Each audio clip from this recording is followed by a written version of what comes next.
Chapter 5. Clauses. Let's learn clauses. A clause is a group of words that contains a subject and a finite verb. For example, Vikram stopped.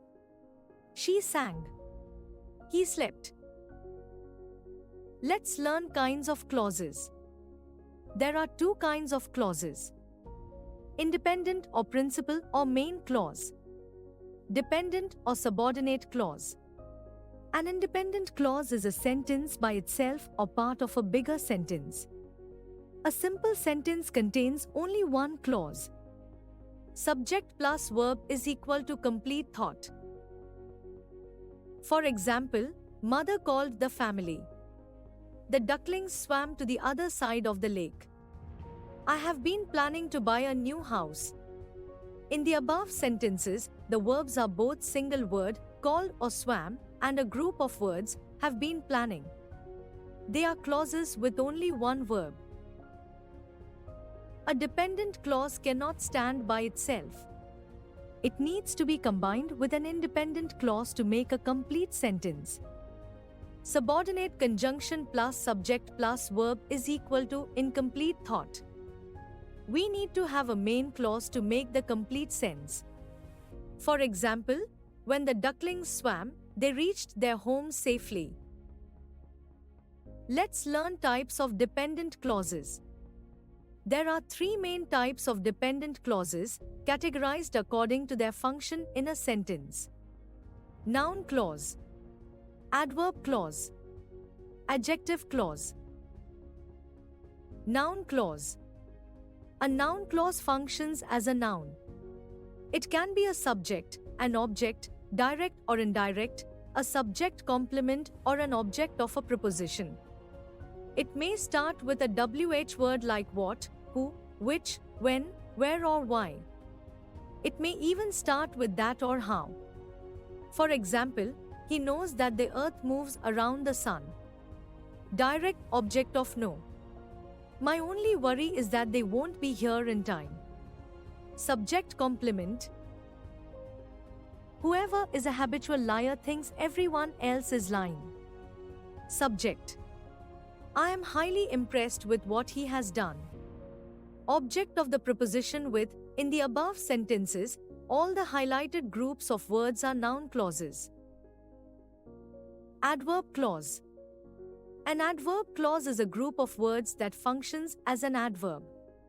It modifies a verb, an adverb or adjective, and answers the questions when, where, why, and how.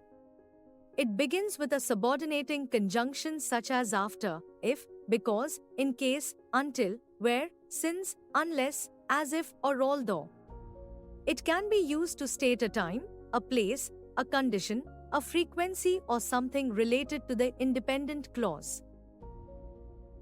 For example, Tina polished the brass vessel until it shone like gold. The thieves ran away once they saw the police van coming. Unless you run fast, you will miss the bus. The medical store is kept open 24 hours in case an emergency arises. In the above sentences, all the highlighted groups of words are adverb clauses. There are different kinds of adverb clauses: manner, place, time, reason, comparison. Adverb clauses of manner answer the question how after the main verb. It tells us how an action is done. An adverb clause of manner usually starts with as if, or as though. For example, in the fancy dress competition, you may go as you please. She looked as if she were about to cry. The dog looked at his master as though he wanted to say something. Adverb clauses of place are used to modify the verb in the main clause and to tell the place at which an action takes place. Where, as far as near as, wherever, or anywhere are some of the subordinating conjunctions that begin the adverb clauses of place. For example, she looks perpetually lost wherever I meet her. All that land, as far as you can see, belongs to my family. Adverb clauses of time answer the question when. It is introduced by subordinating conjunctions like when, whenever, before, after, as, since, till, once or now that. For example, after the match ended, we left for our homes. As the chief guest arrived, we all stood up. Whenever I go to London, I stay with my brother. Adverb clauses of reason are used to modify the verb in the main clause. It tells us the cause or reason why an action takes place. The subject in the main clause and the subject in the adverb clause must be the same. It is usually introduced by the subordinating conjunctions like because, as, since, for or that. For example, I like coming to Goa in July because I love the monsoon here. As I love the rainy season, I like coming to Goa in July. My parents were disappointed that I didn't get the scholarship. Remember, in an adverb clause of reason, the conjunction that is often omitted. For example, I am glad you like it. Or I am glad that you like it. As and since are used when the reason is already known to the listener. Because is used to give information which isn't already known to the reader or to the listener. Adverb clauses of comparison tell us about the degree or extent of an action, quality or manner. It answers the question, how much or how many. Adverb clauses of comparison begin with the subordinating conjunctions like as, so, as or than. For example, she is not so intelligent as her sister. Her husband is much younger than she is. She is as wise as she is beautiful. Adjective clause. An adjective clause is a group of words which contains a subject and a predicate of its own. It is a dependent or subordinate clause which modifies a noun and functions as an adjective. It usually begins with a relative pronoun which, that, who, whom or whose. It can also begin with a relative adverb where, when or why. For example, she has a scarf which is made of silk. Students who are lazy can never do well. The book which is written by Dickens tells the story of Oliver Sharney, whose father is in the Navy, has been to many countries. In the above sentences, all the highlighted groups of words are adjective clauses. More about relative clauses. Relative clauses are of two types. Defining relative clause. Non-defining relative clause. Defining relative clause. A defining relative clause gives essential information to define or identify the person or thing we are talking about. It consists of a relative pronoun, who, whom, which, whoever, whomever, whichever or that, a verb, and a subject or object of a verb. For example, the man who is on stage is the chairman of the school. The dish that I ordered was delicious. The reason why I came here today is not important. I haven't read the book which you were talking about. In the above sentences, all the highlighted groups of words are defining relative clauses. Remember, commas are not used to separate the defining relative clause from the rest of the sentence. Non-defining relative clause. A non-defining relative clause is used to provide non-essential but additional information. Just like a defining relative clause, a non-defining relative clause also consists of a relative pronoun, a verb, and a subject or object of a verb.